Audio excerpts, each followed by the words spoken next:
하나님의 말씀을 읽습니다. 말씀 읽기 365, 8월의 20번째 날. 하늘아버지, 우리의 복의 근원이신 아버지 하나님, 생명을 주시는 아버지 하나님, 오늘도 우리의 삶에 허물어져가는 생명의 성터를 잘 세우게 하여 주셔서 살아있는 일이 감사가 되게 하시고 축복의 노래가 되게 하시고 하나님께 돌리는 영광의 자리가 되게 하여 주옵소서. 연약한 성도들을 꼭 지켜주시기를 우리 주 예수 그리스도 이름으로 기도합니다. 아멘. 누가복음 12장입니다. 그동안에 무리 수만 명이 모여 서로 밟힐 만큼 되었더니 예수께서 먼저 제자들에게 말씀하여 이르시되 바리새인들의 누룩 곧 외식을 주의하라. 감추인 것이 드러나지 않을 것이 없고 숨긴 것이 알려지지 않을 것이 없나니 이러므로 너희가 어두운 데서 말한 모든 것이 광명한 데서 들리고 너희가 골방에서 귀에 대고 말한 것이 지붕 위에서 전파되리라. 그래요. 숨길 수 없거든요. 근데 외식은 숨기는 거거든요. 겉으로는 드러내 보이지만 속은 숨기고 있거든요. 근데 다 드러난다는 거죠. 내가 내 친구 너희에게 말하노니 몸을 죽이고 그 후에는 능히 더 못하는 자들을 두려워하지 말라. 마땅히 두려워할 자를 내가 너희에게 보이리니 곧 죽인 후에 또한 지옥에 던져넣는 권세 있는 그를 두려워하라. 내가 참으로 너희에게 이르노니 그를 두려워하라. 참새 5마리가 2아사리온에 팔리는 것이 아니냐. 그러나 하나님 앞에는 그 하나도 잊어버리시는 바 되지 아니하는도다. 너희에게는 심지어 머리털까지도 다 세신 바 되었나니 두려워하지 말라. 너희는 많은 참새보다 더 귀하니라. 내가 또한 너희에게 말하노니 누구든지 사람 앞에서 나를 시인하면 인자도 하나님의 사자들 앞에서 그를 시인할 것이요 사람 앞에서 나를 부인하는 자는 하나님의 사자들 앞에서 부인을 당하리라. 누구든지 말로 인자를 거역하면 사하심을 받으려니와 성령을 모독하는 자는 사하심을 받지 못하리라. 여러분, 인자는 예수님이죠. 예수님은 지금 눈앞에 보이는 거예요. 이 보이는 예수에 대하여 오인하고 오해하고 그런 것들은 주님께서 이해할 수 있다는 거죠. 그러나 성령이 그 마음, 영혼을 완전히 붙잡고 그 영혼을 깨우쳐 주시는 그 사실을 거부하는 일은 절대 안 된다. 그 얘기죠. 11절 사람이 너희를 회당이나 위정자나 권세 있는 자 앞에 끌고 가거든 어떻게 무엇으로 대답하며 무엇으로 말할까 염려하지 말라. 마땅히 할 말을 성령이 곧 그때에 너희에게 가르치시리라 하시니라. 13절 무리 중에 한 사람이 이르되 선생님 내 형을 명하여 유산을 나와 나누게 하소서 하니 이르시되 이 사람아 누가 나를 너희의 재판장이나 물건 나누는 자로 세우느냐 하시고 그들에게 이르시되 삶과 모든 탐심을 물리치라. 사람의 생명이 그 소유의 넉넉한데 있지 아니하니라 하시고 또 비유로 그들에게 말하여 이르시되 한 부자가 그 밭에 소출이 풍성함에 심중에 생각하여 이르되 내가 곡식 쌓아둘 곳이 없으니 어찌할까 하고 또 이르되 내가 이렇게 하리라. 내 곡간을 헐고 더 크게 짓고 내 모든 곡식과 물건을 거기 쌓아두리라. 또 내가 내 영혼에게 이르되 영혼아 여러 해 쓸 물건을 많이 쌓아두었으니 평안히 쉬고 먹고 마시고 즐거워하자 하리라 하되 하나님은 이르시되 어리석은 자여 오늘 밤에 내 영혼을 도로 찾으리니 그러면 내 준비한 것이 누구의 것이 되겠느냐 하셨으니 자기를 위하여 재물을 쌓아두고 하나님께 대하여 부요하지 못한 자가 이와 같으니라. 또 제자들에게 이르시되 그러므로 내가 너희에게 이르노니 너희 목숨을 위하여 무엇을 먹을까 몸을 위하여 무엇을 입을까 염려하지 말라. 목숨이 음식보다 중하고 몸이 의복보다 중하니라. 까마귀를 생각하라. 심지도 아니하고 거두지도 아니하며 골방도 없고 창고도 없으되 하나님이 기르시나니 너희는 새보다 얼마나 더 귀하냐? 또 너희 중에 누가 염려함으로 그 키를 한 자라도 더할 수 있느냐?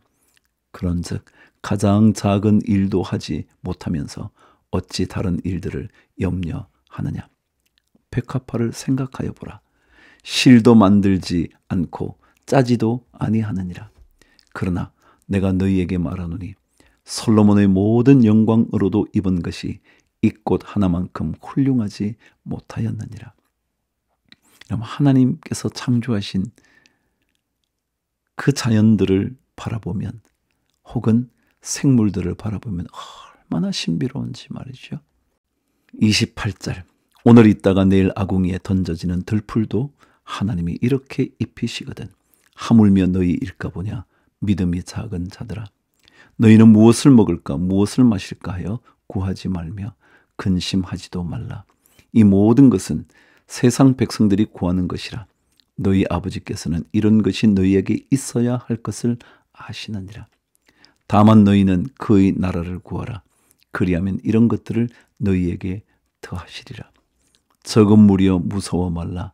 너희 아버지께서 그 나라를 너희에게 주시기를 기뻐하시느니라. 너희 소유를 팔아 구제하여 낡아지지 아니하는 배낭을 만들라. 곧 하늘에 둔 바 다함이 없는 보물이니 거기는 도둑도 가까이 하는 일이 없고 좀도 먹는 일이 없느니라. 너희 보물 있는 곳에는 너희 마음도 있으리라. 허리에 띠를 띠고 등불을 켜고 서 있으라. 너희는 마치 그 주인이 혼인 집에서 돌아와 문을 두드리면 곧 열어주려고 기다리는 사람과 같이 되라. 주인이 와서 깨어 있는 것을 보면 그 종들은 복이 있으리로다. 내가 진실로 너희에게 이르노니 주인이 띠를 띠고 그 종들을 자리에 앉히고 나와 수종들리라. 주인이 혹 2경에나 혹 3경에 이르렀어도 종들이 그같이 하고 있는 것을 보면 그 종들은 복이 있으리로다. 너희도 아는 바니 집주인이 만일 도둑이 어느 때에 이를 줄 알았더라면 그 집을 뚫지 못하게 하였으리라. 그러므로 너희도 준비하고 있으라. 생각하지 않은 때에 인자가 오리라 하시니라. 41절, 베드로가 여짜오되 주께서 이 비유를 우리에게 하심이니까 모든 사람에게 하심이니까. 주께서 이르시되 지혜 있고 진실한 청지기가 되어 주인에게 그 집 종들을 맡아 때를 따라 양식을 나누어 줄 자가 누구냐? 주인이 이를 때에 그 종이 그렇게 하는 것을 보면 그 종은 복이 있으리로다. 내가 참으로 너희에게 이르노니 주인이 그 모든 소유를 그에게 맡기리라. 만일 그 종이 마음에 생각하기를 주인이 더디 오리라 하여 남녀 종들을 때리며 먹고 마시고 취하게 되면 생각하지 않은 날 알지 못하는 시각에 그 종의 주인이 이르러 엄히 때리고 신실하지 아니한 자의 받는 벌에 처하리니 주인의 뜻을 알고도 준비하지 아니하고 그 뜻대로 행하지 아니한 종은 많이 맞을 것이요 알지 못하고 맞을 일을 행한 종은 적게 맞으리라. 무릇 많이 받은 자에게는 많이 요구할 것이요 많이 맡은 자에게는 많이 달라 할 것이니라. 49절, 내가 불을 땅에 던지러 왔노니 이 불이 이미 붙었으면 내가 무엇을 원하리요? 나는 받을 세례가 있으니 그것이 이루어지기까지 나의 답답함이 어떠하겠느냐? 내가 세상에 화평을 주려고 온 줄로 아느냐? 내가 너희에게 이르노니 아니라 도리어 분쟁하게 하려 함이로라. 이후부터 한 집에 5 사람이 있어 분쟁하되 셋이 둘과 둘이 셋과 하리니 아버지가 아들과 아들이 아버지와 어머니가 딸과 딸이 어머니와 시어머니가 며느리와 며느리가 시어머니와 분쟁하리라 하시니라. 여러분 어떠셔요? 서로 분쟁하라는 얘기일까요? 또 주님께서 분쟁을 위하여 오셨다는 얘기일까요? 주님께서 불을 보내신다는 것은 정결하게 하신다는 거예요. 정결하게 하심으로 말미암아 구원에 이르도록, 그래서 이 예수 그리스도의 말씀을 듣고 생명을 얻는 자와 얻지 못하는 자 사이에 자연스러운 갈등이 생긴다는 거예요. 구원을 받는 자, 다시 말하면 예수 그리스도를 영접하는 자 구원을 얻는데 그렇지 못한 자는 구원을 얻지 못하니까 자연스러운 갈등, 분쟁이 드러날 거다 그런 얘기예요. 그리고 주님의 평화는 이 땅의 사람들과 타협하는 것이 아니라 하나님의 절대적인 평화를 경험하게 하는 거거든요. 54절. 또 무리에게 이르시되 너희가 구름이 서쪽에서 이는 것을 보면 곧 말하기를 소나기가 오리라 하나니 과연 그러하고 남풍이 부는 것을 보면 말하기를 심히 더우리라 하나니 과연 그러하니라. 외식하는 자여, 너희가 천재의 기상은 분간할 줄 알면서 어찌 이 시대는 분간하지 못하느냐? 또 어찌하여 옳은 것을 스스로 판단하지 아니하느냐? 내가 너를 고발하는 자와 함께 법관에게 갈 때에 길에서 화해하기를 힘쓰라.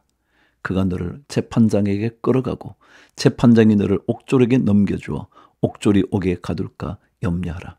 내게 이르노니 한 푼이라도 남김이 없이 갚지 아니하고서는 결코 거기서 나오지 못하리라 하시니라. 화평케 하시는 하나님인 것 아시겠어요? 자, 이사야 11장 갑니다. 이새의 줄기에서 한 싹이 나며 그 뿌리에서 한 가지가 나서 결실할 것이요 그의 위에 여호와의 영 곧 지혜와 총명의 영이요 모략과 재능의 영이요 지식과 여호와를 경외하는 영이 강림하시리니 그가 여호와를 경외함으로 즐거움을 삼을 것이며 그의 눈에 보이는 대로 심판하지 아니하며 그의 귀에 들리는 대로 판단하지 아니하며 공의로 가난한 자를 심판하며 정직으로 세상의 겸손한 자를 판단할 것이며 그의 입의 막대기로 세상을 치며 그의 입술의 기원으로 악인을 죽일 것이며 공의로 그의 허리띠를 삼으며 성실로 그의 몸의 띠를 삼으리라. 그때에 이리가 어린 양과 함께 살며 표범이 어린 염소와 함께 누우며 송아지와 어린 사자가 살찐 짐승이 함께 있어 어린 아이에게 끌리며 암소와 곰이 함께 먹으며 그것들의 새끼가 함께 엎드리며 사자가 소처럼 풀을 먹을 것이며 젖먹는 아이가 독사의 구멍에서 장난하며 젖된 어린 아이가 독사의 굴에 손을 넣을 것이라. 내 거룩한 산 모든 곳에서 해됨도 없고 상함도 없을 것이니 이는 물이 바다를 덮음같이 여호와를 아는 지식이 세상에서 충만할 것임이니라.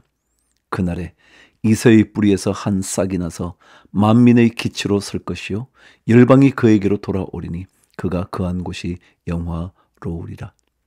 그날에 주께서 다시 그의 손을 펴사 그의 남은 백성을 아스루와 애굽과 바드로스와 구스와 엘람과 시날과 하맛과 바다 섬들에서 돌아오게 하실 것이라.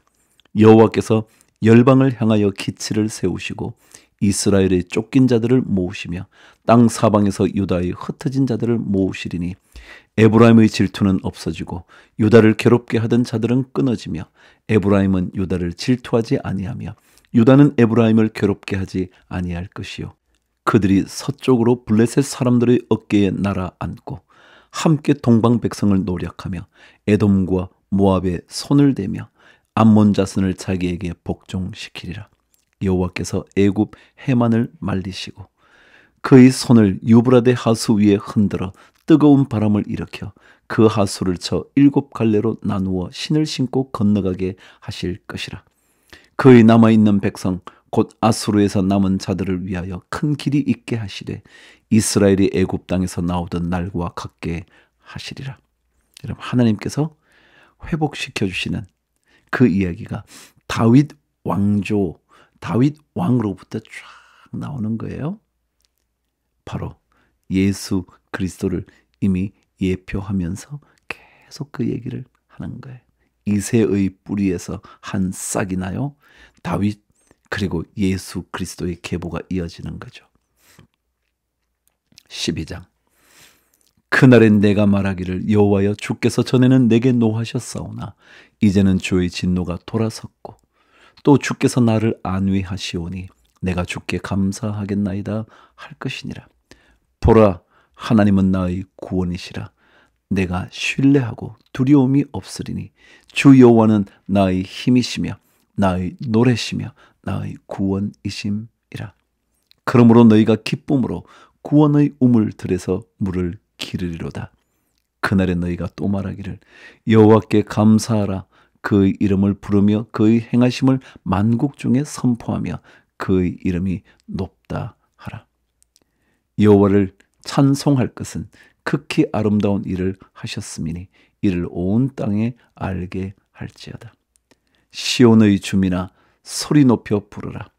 이스라엘을 거룩하시니가 너희 중에서 크심이니라 할 것이니라. 아멘. 그래요. 주님께서 우리 가운데서 크시게 되기를. 그분은 여러분과 저의 삶에 가장 아름다운 일을 하시는 분이시거든요. 그리고 또 하실 분이시거든요. 주를 위하여 화이팅!